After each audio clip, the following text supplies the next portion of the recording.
on va passer maintenant aux titres par équipe. Donc avec la team Hell No, on va commencer bien sûr avec les titres par équipe, avec 3 champions également, la team Hell No. J'ai le téléphone qui sonne, je vais juste vous laisser quelques minutes, vous avez le temps de discuter de la team Hell No et après je reviens, ok? Oui. D'accord.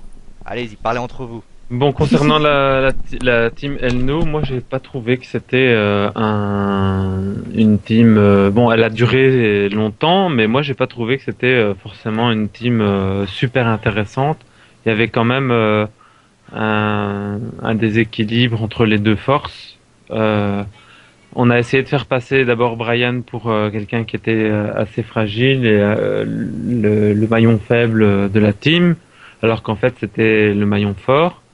Et je pense que ça a été plutôt un tremplin pour essayer de mettre en avant Daniel Bryan. Quand on fait un petit peu le bilan de l'année 2013, moi je vois qu'on a essayé vraiment par tous les moyens de mettre en avant Daniel Bryan pour qu'il soit le plus populaire possible.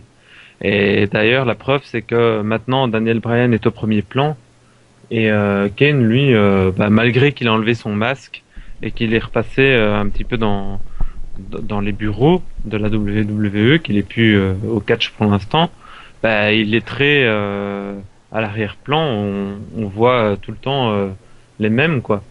Donc, moi, je trouve que c'est une team qui n'a pas été très utile dans la fédération par rapport à la team Rhodes qui est actuellement et qui vaut beaucoup mieux que la team Elno. Et toi, Marie? Je suis à moitié d'accord. Je suis d'accord qu'on a mis Brian avec Ken pour le mettre en avant par tous les moyens. Que ça a été un tremplin pour lui pour après défier Randy Orton et tout ça. Par contre, c'est vrai que la team Elno, moi, me faisait rire surtout au début où ils s'entendaient pas du tout les deux. Après, quand ils s'entendaient mieux, c'est vrai que c'était un peu plus traditionnel, on va dire. Après, Kane, moi je trouve ça dommage, qu'il enlève son masque, ça c'est autre chose, mais qu'il soit devenu un espèce de DRH et qui catche plus, je trouve ça dommage de pas, qu'on le voit plus quoi, et de le faire un peu devenir plus humain quoi. Je trouve ça dommage. Moi j'aimais bien le côté monstre psychopathe. Après, je trouve que la Team Elno, en tant qu'équipe, elle n'a pas été si ridicule que ça. Ils ont gardé les ceintures, alors je sais pas combien de jours, mais Alors ça y est, moi je suis de c'était un bon retour. run. En fait, ils ont gardé la ceinture 246 jours. Ouais, c'est quand même pas mal. Oui, c'est un record, mais j'ai pas trouvé que c'était une team qui avait une histoire vraiment Le très problème de cette intéressante. équipe, c'est qu'elle a eu beaucoup d'impact en début, comme disait Marie. Elle a été bien le côté un peu j'aime pas la personne, on s'aime pas, moi je suis le champion, non c'est moi le champion. Et au bout d'un moment, les personnes, ils ont commencé à se dire ouais c'était bien, c'était une équipe en plus qui était marrante par rapport au docteur Shelby, le fait qu'ils étaient un peu tout le temps en colère. Et au bout d'un moment, quand ça a été enlevé, la team Hell No finalement est restée une équipe un peu lambda. Et tout le monde, peut-être ça aussi c'était lié au fait que tout le monde attendait à ce que le Shield prenne ses titres. Je sais pas vous, au mois de janvier, quand j'ai vu le match qui a été mis en place, on s'attendait tous que soit qu'il y ait une trahison d'un des deux, surtout qu'au Royal Rumble, les deux se font éliminer un peu piteusement, et tout le monde s'attendait à ce qu'il y ait une élimination. Et finalement, il n'y a jamais eu ça. Je crois qu'il y a eu une élimination, une dissolution de l'équipe à l'amiable. Je crois qu'il n'y a pas eu d'attaque, de trahison, quelque chose comme ça. Et finalement, cette équipe, on se demandera toujours. Après, c'est vrai que quand on voit dans l'avenir, les deux ont plutôt bien réussi, surtout un. Mais c'est vrai que quand on regarde d'ailleurs les challengers de 2013 n'ont pas vraiment été, c'est plus moi ce que j'aime. Je veux dire la team Rose Colors et la team Ziggler Lansons. Est-ce qu'elle vous a impressionné par rapport à cette équipe? Est-ce que vous êtes dit tiens cette équipe là, elle a fait forte impression? Mais moi, je trouve que déjà, avec la team Elno, euh, moi, je pense que personne ne serait capable de dire quelle rivalité ils ont eu avec eux. Moi, je me rappelle de la team Rhodes Scholars, comme t'en as parlé, parce que c'était une team qui nous a marqué par le fait qu'après une trahison entre Damien Sandow et Cody Rhodes. Mais sinon, rivalité avec la Team Elno, il n'y a pas eu vraiment de rivalité. Il y a eu un petit championnat là qu'ils ont mis en place euh, avec une finale à la fin qui était, je ne sais plus vraiment qui. Tu vois, pour te dire à quel point, pour moi, elle m'a pas vraiment marqué cette team-là. Moi, je pense que ça a été plus pour le côté rigolo de l'histoire qu'autre chose.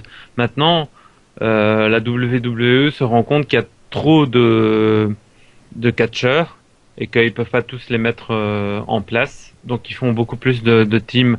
D'abord, dans un premier temps, à 2 et maintenant de plus en plus à 3. Mais Même plus d'ailleurs, puisqu'on peut imaginer que l'autorité est considérée comme un gros impact, puisqu'il y a Triple H, Randy Orton, Kane, le Shield, il y a encore plus en plus de monde. voilà. Et je pense qu'ils ont du mal un petit peu à caser tout le monde et que maintenant ils vont commencer à faire de plus en plus des groupes. Donc je pense que ça a été la team El No, ça a été un début de l'ère team, je vais dire, dans le sens où avant la team El No, c'était beaucoup des catcheurs les uns contre les autres, seul à seul, et très peu de matchs de groupe.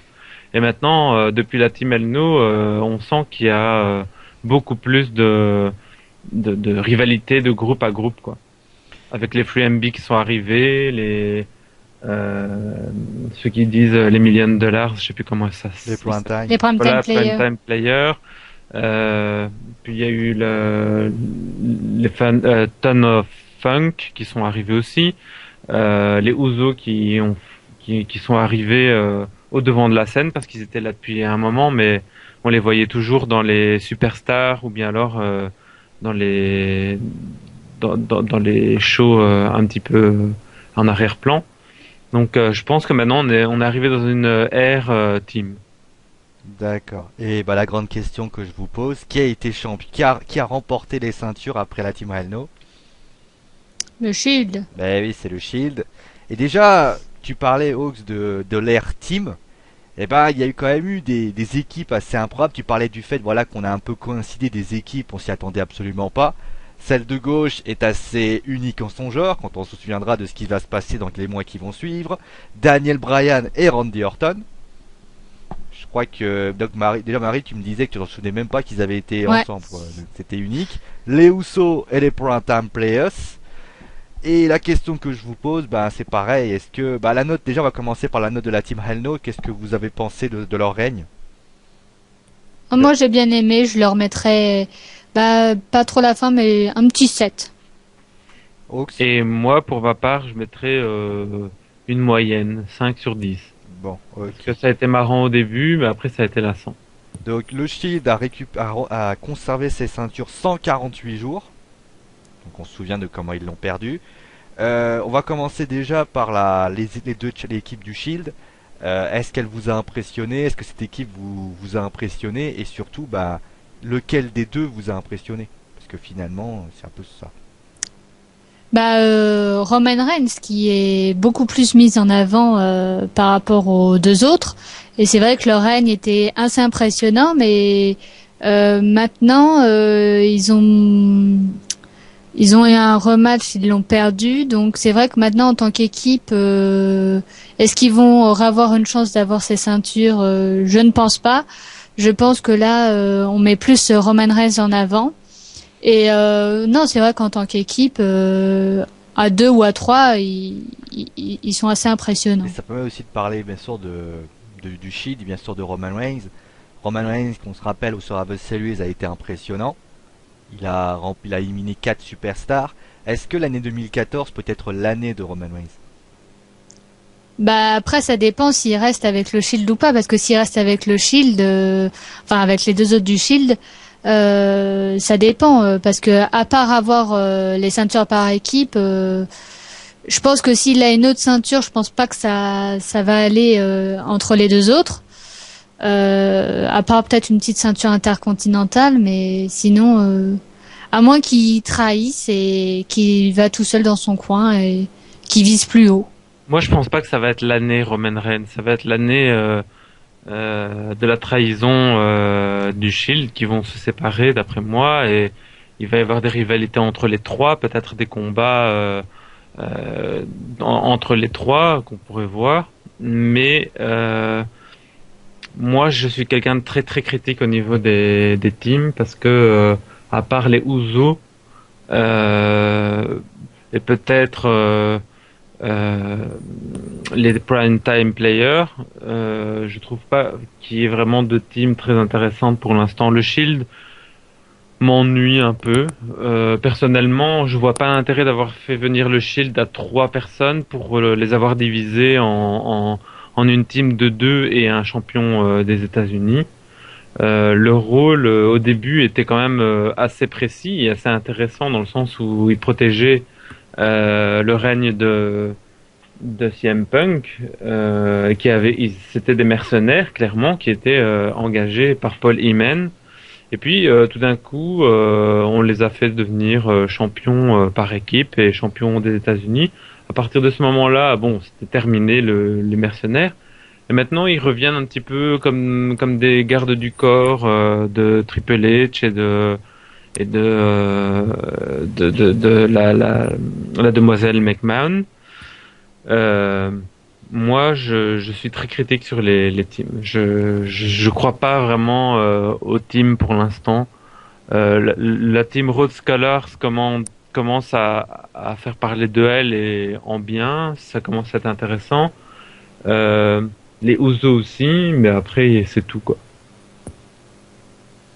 Ouais, mais Moi, c'est comme ça que je vois les choses. parce que là, voilà, on voit par rapport à cette vidéo, on parle du Shield, on parle de Roman Reigns, on parle de Rollins, parce qu'ils ont été champions par équipe. Est-ce que on aurait eu du mal à en parler s'ils n'avaient pas eu ces ceintures?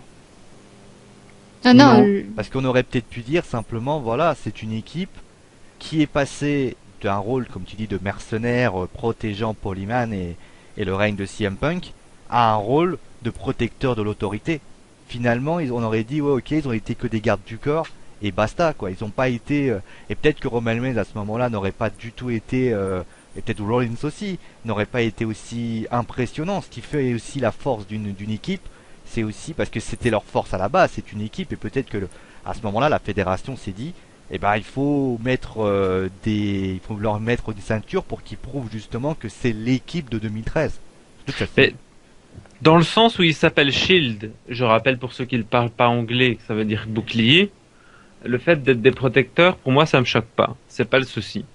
Mais moi, j'ai vu un petit peu NXT à l'époque où on les voyait se battre de manière séparée. Ils n'étaient pas en groupe du tout à ce moment-là. Et je voyais qu'ils avaient quand même des qualités chacun de leur côté. Et puis tout d'un coup, on les fait arriver au niveau du Shield à 3. Et là, on gâche leur talent en les mettant notamment, je me rappelle qu'il y en avait un qui tenait les jambes, l'autre qui tenait les bras, et puis le troisième qui donnait des coups de pied dans le torse de la personne qui était par terre, et à la fin on l'écrasait. Donc moi je trouve pas que ça c'était du catch, je trouvais que c'était un petit peu décevant. Et après quand on a pu voir enfin un champion euh, avec la ceinture de champion d'Amérique et la team, là, on a pu voir un petit peu les catcheurs se détacher en solo et leur qualité. Maintenant, on fait beaucoup de bruit avec Roman Reigns parce que il a gagné, il a fait grande impression au dernier pay-per-view parce qu'il a été le seul debout à la fin. D'accord, mais à part son spear, il fait rien de spécial pour moi, ce catcheur-là. C'est pas quelqu'un qui techniquement est intéressant. Moi, je pencherais plus pour Seth Rollins au niveau du catch intéressant, quoi. Marie? oui, bah c'est vrai qu'après le Spear, il a pas beaucoup de prises intéressantes, mais je pense que c'est bien de le mettre plus en avant que les deux autres, et je pense qu'après c'est pour la dissolution qu'on fait ça, pour comme ça ils auront une raison de se dissoudre. Ah bah toi t'es plus mise en avant que moi et tout ça, et je pense que les combats entre les trois, peut-être pas en 2014, mais fin 2014 début 2015 qui se séparent, je pense que c'est très probable quoi. Bah déjà, il faut pas oublier qu'il y aura le Royal Rumble. A Ouais priori, déjà. il y aura les trois qui seront présents. Est-ce que t'en auras pas un qui aura envie d'éliminer les deux pour essayer un petit peu de se tirer la couverture? On sait que le Royal Rumble est fait pour vivre un peu en solo. Si demain tu as Ambrose qui voit un Reigns un petit peu du côté de la corde, est-ce qu'il aura pas envie de le dégager? Moi je pense. Et là, après, ça peut être une sorte de séparation du Shield volontaire de la part d'un pour l'autre, et ça peut finir en, en vrai problème, comme à l'époque quand il a été le cas de la Legacy, l'Evolution et d'autres équipes. Bah justement, bah on va poser la question, quelle est la note? Pour revenir à Roman Reigns, justement, moi je trouve ce catcheur, tu dis qu'il fait que des spires, moi ce que j'aime beaucoup de son catch, c'est qu'il est très rapide, il est très vif, et il a ce côté un petit peu, alors c'est vrai qu'il met beaucoup de spires, maintenant il lui manque peut-être un petit peu cette technique qu'un certain Edge avait, et je pense que si on combine les deux, je pense que ça peut être un excellent catcheur. Il est très jeune, Roman Reigns, c'est pas le catcheur qui va te il va apprendre au fur et à mesure, et je pense que par rapport à son gabarit, par rapport à ses capacités de vitesse, et bien sûr son côté un peu... Alors, après, il faut quand même reconnaître qu'il parle peu. Bon, après, tu me diras, il y en a un qui parle pas beaucoup et qui réussit quand même à faire grosse impression. C'est peut-être ça qui lui manque pour l'année 2014, et c'est peut-être ça qu'il va falloir qu'il travaille. Mais s'il travaille ça, il n'y a pas de raison qu'il réussisse pas une grande année à la fédération. Mais puisqu'on parle des teams, comparons Roman Reigns aux Usos, qui sont aussi des Samourans. Quand tu vois le catch technique que sont capables d'offrir les Usos, qui ont aussi quand même un gabarit assez bon par rapport à Seth Rollins, les Samourans, c'est quand même, quand tu regardes les 3 Samourans qui sont dans la WWE, ce sont quand même des grosses bases, quoi, je vais dire.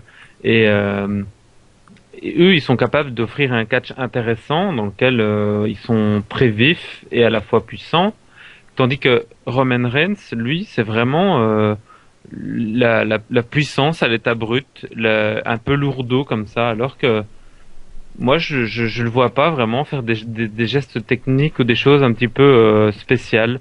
Il a pris le spear de Edge. Hein, moi, je compare Edge, il faisait aussi un spear comme ça. C'est pas vraiment une prise spéciale. C'est pas très recherché. C'est pas très voilà. C'est juste un gars avec des gros bras, des longs cheveux noirs, qui fait des spears. Je vois pas. Pour toi, il manque quelque chose Il derrière. manque de consistance. Voilà. Je pense que on devrait le mettre seul pour voir de quoi il est capable. Vraiment seul pour voir de quoi il est capable. Et Là, malheureusement, par contre, avec je suis d'accord avec toi dans le sens où peut-être qu'il est très protégé par le shield. Il fait pas grand-chose, il gagne un spear, ça fait limiter. Je sais pas ce qu'en pense Marie, mais peut-être que c'est vrai qu'en solo, peut-être on saura justement si lui sera capable de pouvoir gérer une carrière en solo, parce qu'en duo c'est toujours facile de dire que tu peux réussir, t'es toujours protégé, ou même en trio, mais en duo c'est vrai en solo t'es complètement obligé de te débrouiller tout seul. Ouais, ce serait bien de le voir se débrouiller D'ailleurs, je tout seul crois en que solo. j'ai pas le souvenir d'un match solo de Roman Reigns. Non, je pense qu'il en a pas fait. Hein. Ok, non, Enfin, ok.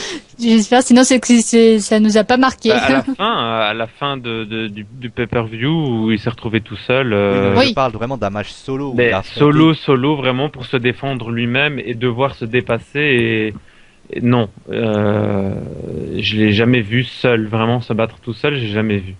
Ah, ça peut être une indication pour 2014. C'est peut-être ce qu'on va vouloir lui demander. On va terminer avec la note.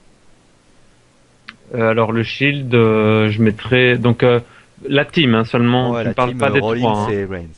Donc la team pour sa durée, je mettrais un 6 sur 10. Marie, Un petit 7.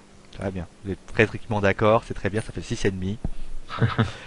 Et pour les trois challengers, lequel vous a le plus impressionné? Les Ouzo. Les Usos aussi. Très bien, c'est l'heure quand vous êtes d'accord.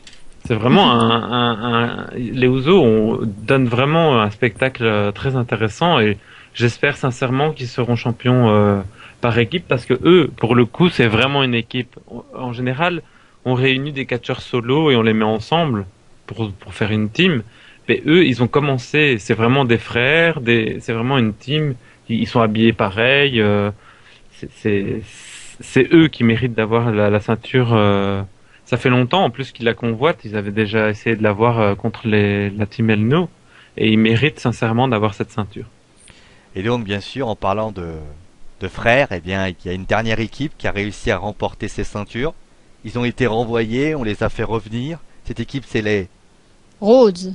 Et bien sûr les Rhodes Brothers, qui eux, on va dire, ont plus... Bon, on compte pas le Shield, bien sûr, qui ont eu un match de championnat. Bien sûr, on compte à chaque fois, on ne compte pas le match de championnat. Donc ils ont eu les Usos, ils ont eu les Lucha American, donc Ryback et Curtis Axel, et Rey Mysterio et le Big Show. Alors bien sûr, leur titre est plus court parce ils ont été champions beaucoup plus tard. Ils ont été champions 74 jours pour l'instant, ce qui est pas mal par rapport à... Donc ils sont encore un peu moins que les autres, mais il faut pas oublier qu'ils l'ont eu du côté de Raw, avec bien sûr un WMD du Big Show. On va commencer, donc les Usos on en a parlé. On parle pas, on va commencer. J'aimerais qu'on parle pas des William American, on va dire en tant que séparés, mais en tant que équipe. Et je voudrais que vous me parliez justement de cette équipe. Est-ce qu'elle vous impressionne? Est-ce que, par exemple, Zeb Corteus, quand vous l'écoutez, est-ce qu'elle vous fait réagir négativement ou positivement? Qu'est-ce que vous pensez de cette équipe? Moi, je suis très content du retour allez, il faut que je revienne sur le nom. Celui qui a un masque, enfin celui qui est maquillé. Ouais, Mysterio. Non, celui qui est maquillé dans le team Rhodes. Ah, Goldust. Goldust. Goldust, voilà, pardon, excusez-moi, je me mélange un peu avec les noms. Goldust, je suis très content de son retour. Ça fait assez longtemps qu'il est catcheur et il avait disparu de la WWE. Je trouve que c'est un très bon catcheur, mais moi j'aurais vu le voir en solo aussi. Je suis pas non plus fan de cette team-là, bien que... Il est difficile, Hawks. Moi je suis pas fan à la base des teams. Il faut vraiment que ça soit une team qui soit capable de produire un catch de groupe et pas seulement deux personnes qui se battent dans le ring. Justement, et je demandais justement pour les William American, est-ce que c'est pas ce style d'équipe qui te plairait? Non plus. Moi je te dis c'est vraiment le style soit Uso ou alors la nouvelle team qui est arrivée avec le taureau. Comment il s'appelle? Los Matadores. Voilà, ceux-là. Pour moi, une team, ça doit être deux personnes qui se complètent. Et le problème, c'est que dans les teams comme les Rhodes, c'est pas deux personnes qui se complètent, c'est deux personnes qui catchent et qui se passent la main de temps en temps sur le ring. Mais c'est pas deux personnes qui se complètent et qui font des prises ensemble, qui font des choses ensemble. Attends, pour toi, ils ont pas un nom d'équipe. Je crois pas on leur a baptisé un nom. Enfin, on les a baptisés nous, les Rhodes Brothers, mais j'ai pas le souvenir qu'ils ont un nom d'équipe.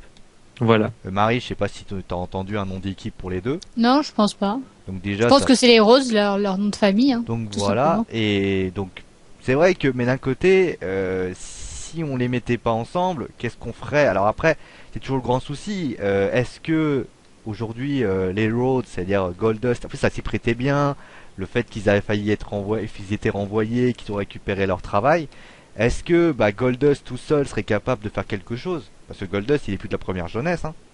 Pourtant, non, je pense pas. Je pense que c'est pour ça qu'on l'a mis avec Cody. Moi, ça m'a fait plaisir de le revoir, Goldust, parce que je l'aimais bien avec leur père aussi. Ils ont sauvé leur père et tout ça parce qu'il allait aussi à Pôle Emploi avec eux s'ils perdaient le match.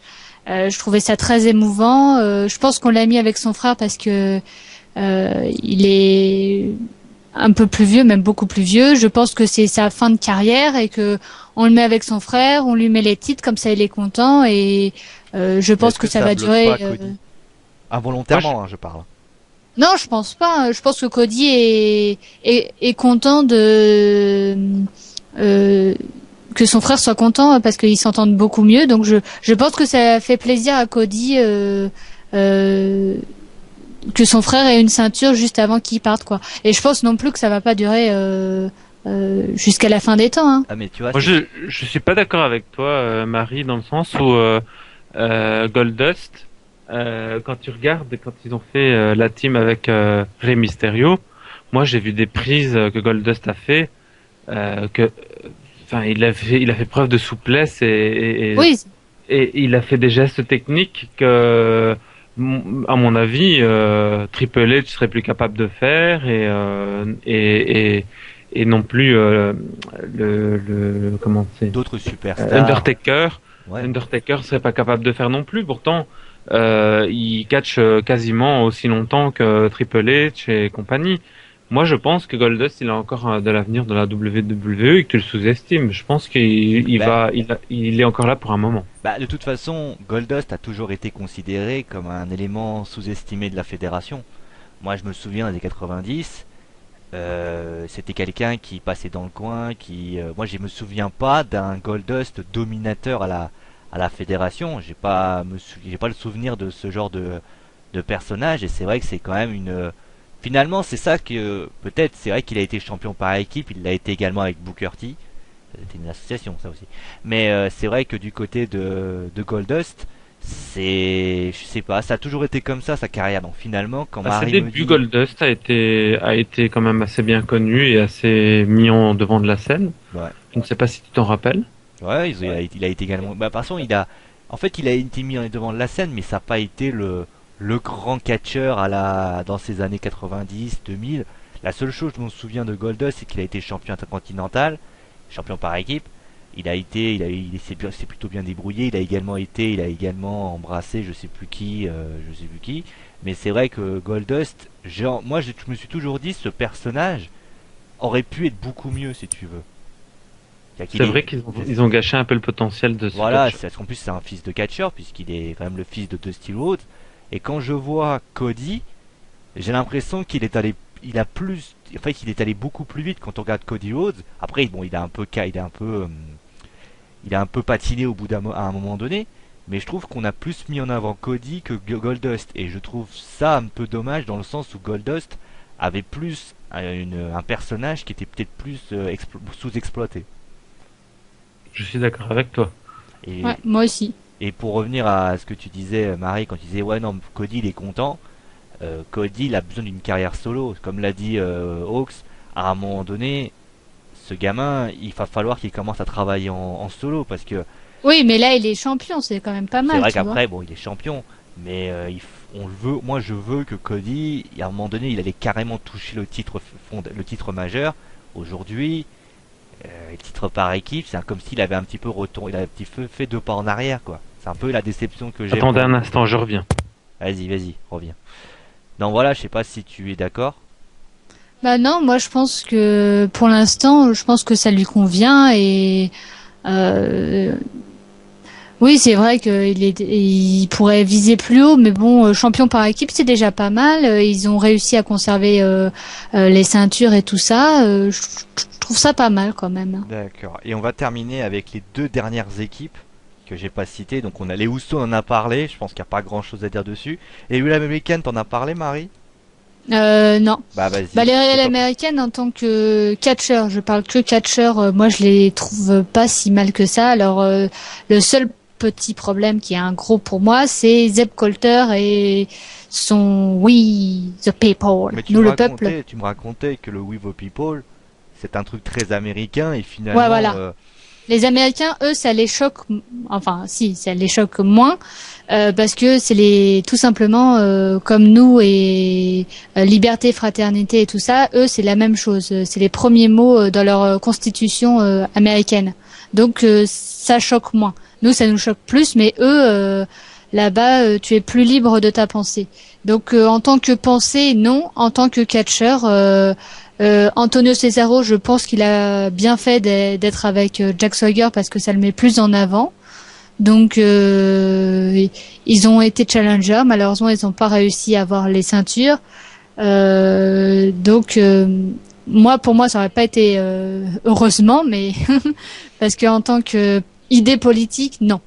Après Ryback et Curtis Axel, je comprends pas trop parce que les deux anciens un poleman et l'ancien poleman. Alors après, il paraît que Curtis Axel n'est pas vraiment un poleman guy. De toute façon, poleman, pareil, on le voit plus. d'ailleurs, on va en parler de Polyman dans pas longtemps. Ouais.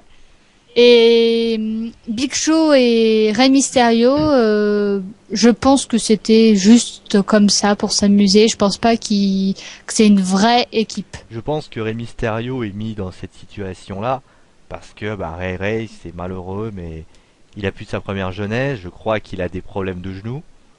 Et donc, Ouais. pour éviter qu'il soit trop endolori, on l'a mis bien sûr avec le Big Show. Faut pas oublier que Rey Mysterio avait fait équipe, je crois, avec Sin Cara avant qu'il se blesse sérieusement. On parlera d'ailleurs de Sin Cara parce que lui, il a beaucoup de choses à dire sur lui aussi. Mais c'est vrai que je suis un peu d'accord avec toi. C'est deux équipes créées en puzzle. Big Show qui passait du titre de la WWE au titre par équipe. Pourquoi cette association a eu lieu, j'en sais foutrement rien. Parce que c'est quand même Moi non bizarre, le plus. mec, imagine, toi, t'es le plus petit, tu tapes à la porte du Big Show, tu dis, eh copain, est-ce que tu veux faire équipe avec moi? Je trouve ça un peu bizarre. Et après, Ryback et Curtis Axel, c'est un peu la même chose. C'est Ryback, on en parlera d'ailleurs plus tard, bien sûr, et Curtis Axel pour les titres solo. Mais pour cette équipe, comme tu l'as dit, il va falloir cette équipe. Pour moi, elle a été créée de brick et de broc juste pour créer une équipe, pour éviter bien sûr que les deux soient mis un peu de côté et qu'on les oublie progressivement, quoi. Ils ont pas Ouais, vraiment d'avenir, hein, Ryback et, et, euh, Curtis? et Curtis Axel. De toute façon, je pense pas qu'ils ont beaucoup d'avenir. Et je pense, pour revenir un peu sur Antonio Cesaro, qui gâche son potentiel. Il a été un très très bon champion des États-Unis. Il a eu un règne assez important. Et je pense qu'il gâche aussi son talent dans cette team-là des Real Americans. Après, on verra. Ça se trouve, il décidera de partir à un moment donné. L'année est très longue et puis c'est un Suisse. Les Suisses en général, Oui, ça reste. Les Suisses, vous savez, ça reste neutre. Ouais. d'autant que c'est même pas un Américain, hein, c'est un Suisse. Donc je comprends même pas. Oui, mais il va être neutre un jour. C'est les Suisses. Oui, Bon, on va voilà. finir quand même avec les autres équipes parce qu'il n'y en a pas eu que, bien évidemment, il y en a eu d'autres.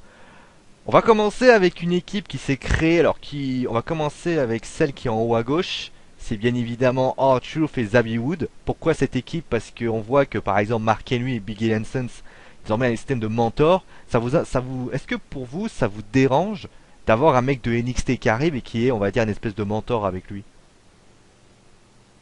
Non, je pense que c'est pour. En plus, là, ils vont avoir une rivalité avec les Tons of Punk, enfin juste avec un des deux. Mais je Justement, on va pense en que venir. c'est bien pour le mettre en avant et tout ça. Je pense que c'est pour lui inculquer au début pour qu'il soit pas trop perdu, quoi. De toute façon, ils restent jamais longtemps ensemble, les mentors et Oui, en général, l'élève doit voilà. surpasser le maître, comme on dit. Et justement, en parlant de maître, élève, fiston, fils, père, forcément on parle de la Wyatt Family. Cette équipe est arrivée de NXT, adulée de NXT. La grande question que je vous pose, c'est qu'est-ce que vous pensez de cette équipe? Mystérieuse. Voilà. On sait pas vraiment pourquoi ils Je sont crois que c'est le là, plus qu'est-ce beau qu'ils mot font. qu'on ait sorti de cette équipe. Mystérieuse. C'est vrai que cette Ah équipe est... bah, Mais on sait pas trop ce qu'ils font. voilà, C'est parce Sœur que Abigail, est-ce qu'elle est morte ou pas? On n'en sait pas vraiment beaucoup. Je pense que c'est sa sœur qui est morte et qui fait sa prise pour lui rendre hommage, mais à part ça, on sait rien. Euh, voilà. En plus, on les met pas trop en avant. Bray Wyatt n'arrête pas de rigoler. Là, il était triste que Brian dise non pour rejoindre la Wyatt Family. Je sais pas, ils sont un peu trop dérangés pour moi pour que je comprenne ce qu'ils font. mais ça manque de background, j'ai envie de dire. Ça manque Ouais. d'une histoire. Parce que, euh, allez, ils ont pris Kane en cible au tout début quand ils sont arrivés. Et on aurait pu croire que une fois que Kane serait sorti de là et qu'on le reverrait, il serait encore plus diabolique, plus parce que il était devenu un petit peu un clown avec Daniel Bryan. Et on aurait pu penser qu'il serait redevenu le démon favori du diable ou quelque chose comme ça. Et il revient avec un costume bien apprêté, bien habillé, avec des bonnes manières et des trucs comme ça. Alors que cette famille Wyatt, c'est quand même ils sont quand tu vois comment ils sont habillés avec des vieux pantalons et un Marcel, ou enfin un truc vraiment, on a l'impression qu'ils viennent, qu'ils ce sont des clochards.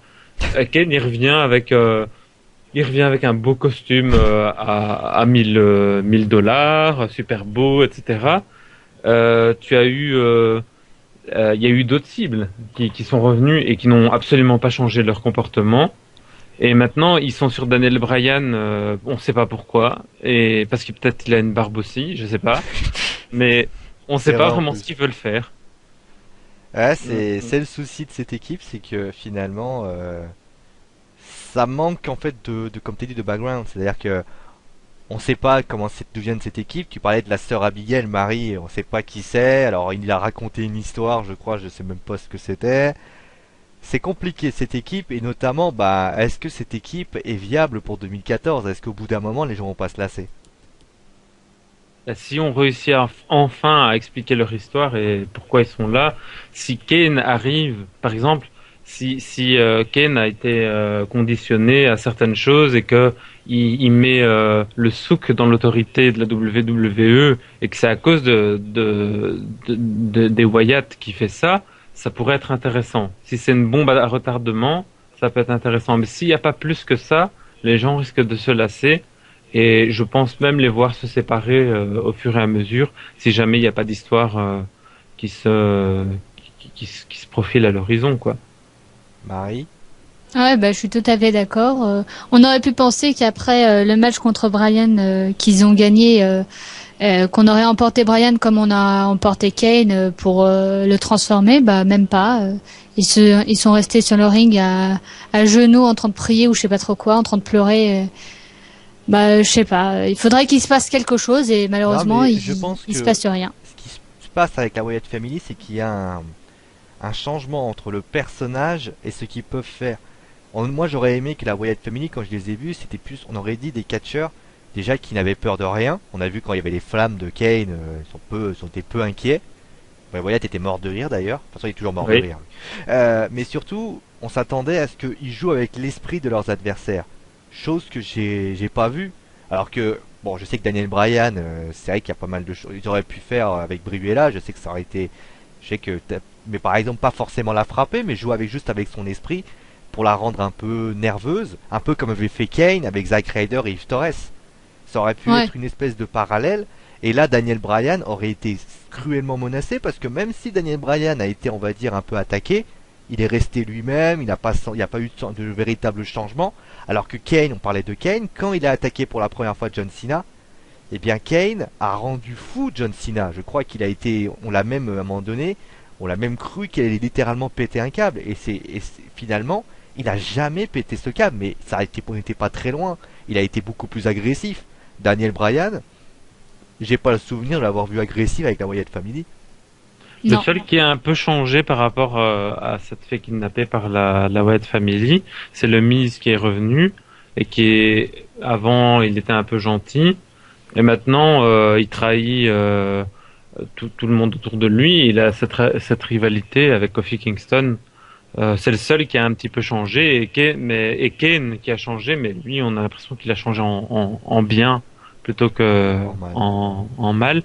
Mais quand tu regardes un petit peu leur discours à la Wyatt Family, ils disent oui, les héros que vous adulez ne sont pas vraiment des vrais héros. On nous a dit qu'il y avait des monstres qui étaient des monstres et c'est pas vrai. Et en fait, je me demande s'ils sont pas en train d'essayer de changer les caractères des gens dans le sens où Kane était censé être le démon du diable et donc un monstre et ils l'ont changé. Ils ont essayé de prouver que c'était pas vraiment un monstre et donc il revient plus civilisé. Et Miz, il était gentil et il se transforme un petit peu en méchant entre guillemets.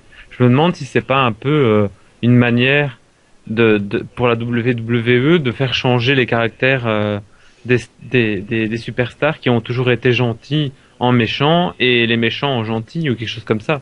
Peut-être. Ça peut se tenir, ça peut se tenir. Et justement, bah, on va pas. Bon, la Wyatt Family, quelque chose à rajouter sur cette équipe. Enfin, qu'est-ce qu'elle peut apporter en 2014 selon vous? Moi, je verrais bien une ceinture, une nouvelle ceinture par équipe, par trois, qui arriverait avec. On a beaucoup de teams par trois qui sont arrivés récemment. On a le Shield, on a les Free MB, on a la Wyatt Family, et à mon avis, il y en a d'autres qui vont arriver. Et je verrais bien un petit championnat par trois. D'accord. Et donc, on va continuer avec les équipes. La troisième équipe qui a été citée, c'est ceux qui disent Holey. Donc, forcément, c'est Los Matadores. Et il y avait bien sûr El Torito. Ils sont arrivés, je crois, en fin d'année. Quasiment vers septembre, je crois, dans ces zones-là. Est-ce que cette équipe vous plaît ou pas? Oui, mais on la voit pas, on la voit plus. On la voit à peine, elle est dans Ouais, voilà. SmackDown de temps en temps. Et à Moi, je part trouve le ça Taureau, dommage. Ça vous J'aurais choque bien pas aimé. d'ailleurs qu'une équipe qui a été créée de toutes pièces disparaisse du jour au lendemain? Bah si. Moi, j'aurais bien aimé parce qu'en plus, ils avaient des praises, même le petit Elle a pas taureau, il Elle était a pas bien. disparu parce qu'à Noël, ils sont arrivés et le taureau était tout blanc. Euh, C'était le donc taureau ils ont Noël. encore- Voilà, c'est ça, c'était le taureau de Noël. Il était blanc au lieu d'être brun. Donc ils n'ont pas disparu, mais ils n'ont pas vraiment d'histoire. Je pense que la WWE se rend compte qu'ils ont trop de catcheurs et pas assez d'histoire. Mais en même temps, j'ai l'impression qu'il y a un changement de pouvoir avec Triple H et McMahon qui, à mon avis, commence à se sentir trop vieux ou qui prend sa retraite Justement, ou on en quelque chose parlera comme ça. justement de ce changement parce que bien sûr, on l'a senti beaucoup pour la fin de l'année. Mais c'est vrai que, bah, moi quand je regarde ces deux personnes, bon, ils sont catcheurs, on sait que ils ont du talent, mais le problème c'est est-ce que ce genre de personnage est viable dans l'avenir, quoi. C'est ça que je me dis, parce que les Los Matadores, des Matadors qui sont à la WWE avec un Torito, est-ce que c'est pas trop mexicain et finalement, bah, les gens, enfin, trop hispanique, et finalement, bah, les gens après ils se disent, ouais, bah, c'est sans plus, quoi. Bah, on pourra Non, moi, je compter pense pas, hein. des rivalités espagnoles-Mexique, mais sinon, je sais pas ce qu'ils vont faire, quoi. Et on va terminer avec les deux dernières équipes qui sont très musicales. On va commencer avec l'équipe qui, je crois, aligne plus de défaites qu'elle a la ligne de pantalon. C'est les FUMB. Qui change aussi souvent de nom, hein. Ouais, parce qu'ils ont été Et- les Union Jacks, les Rockers. Ils ont. Il y a une chose est sûre, c'est que cette équipe, elle a eu plus de noms que de chemises. Côté ils portent pas de Voilà. chemise. Donc maintenant les, bon, voilà, les FUMB, ça fait combien d'années? Ça fait quoi? Ça fait 1 an et demi qu'ils sont là. Est-ce que cette équipe, qu'est-ce qu'on peut dire sur cette équipe? Les Euh, comiques. Voilà. ouais, Je pas pense. grand-chose, Ouais, hein. voilà. Est-ce qu'il faut les séparer? Non, Non. je pense qu'il faut les laisser ensemble, mais qu'ils soient mis plus en avant, quoi.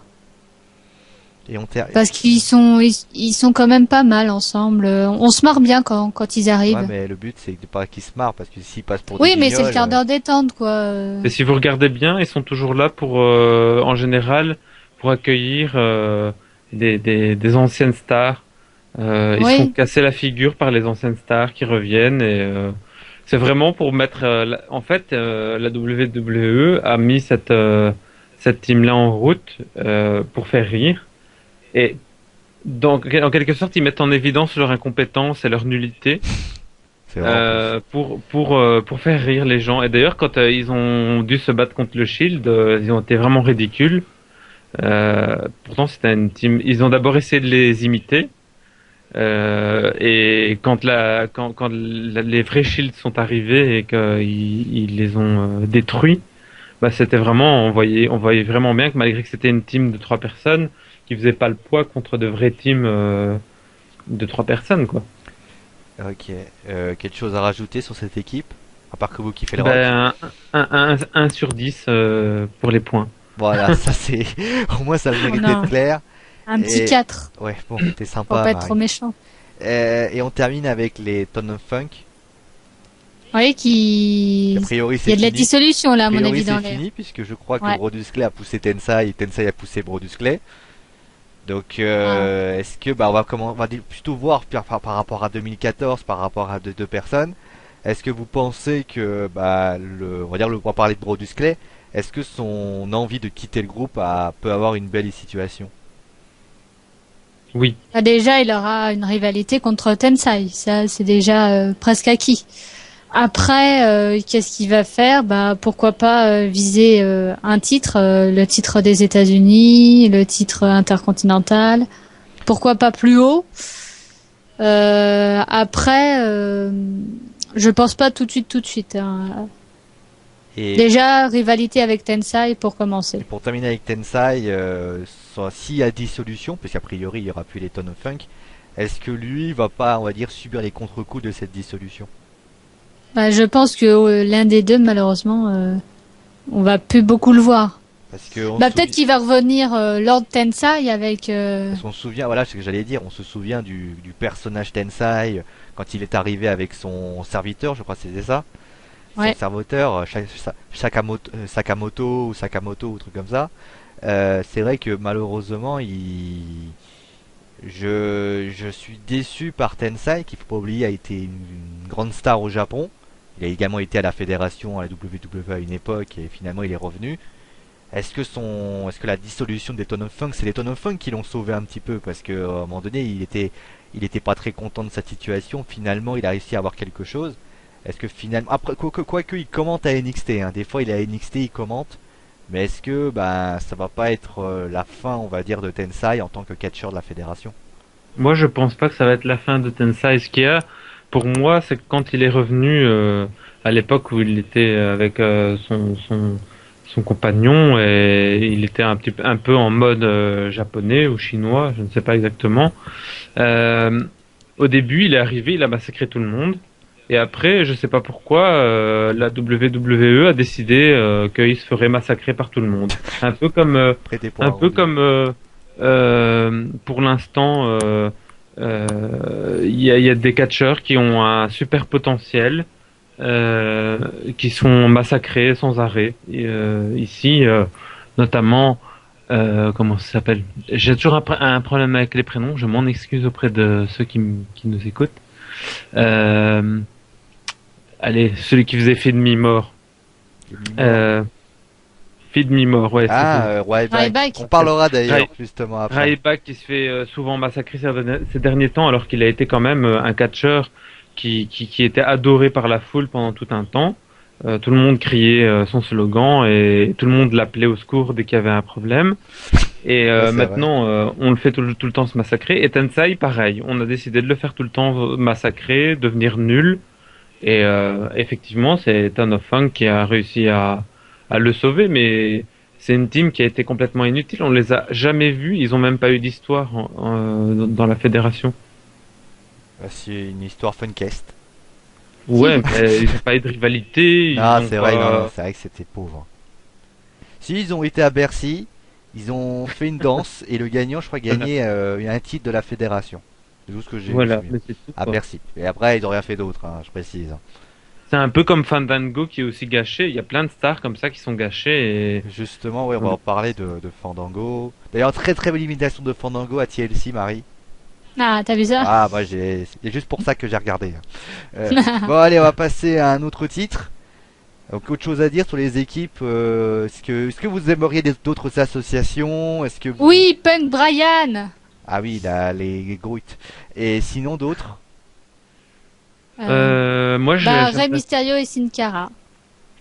ça c'est une team qui a déjà existé. Moi j'aimerais bien voir une team de gros du style Big Show et Tensai ou quelque chose comme ça, hein. Des teams avec des gros bonhommes qui seraient intéressants. Parce Tensai, qu'on met toujours un le Big petit à Show côté qui fait d'un- qu'il lance le funk, ça doit être exceptionnel.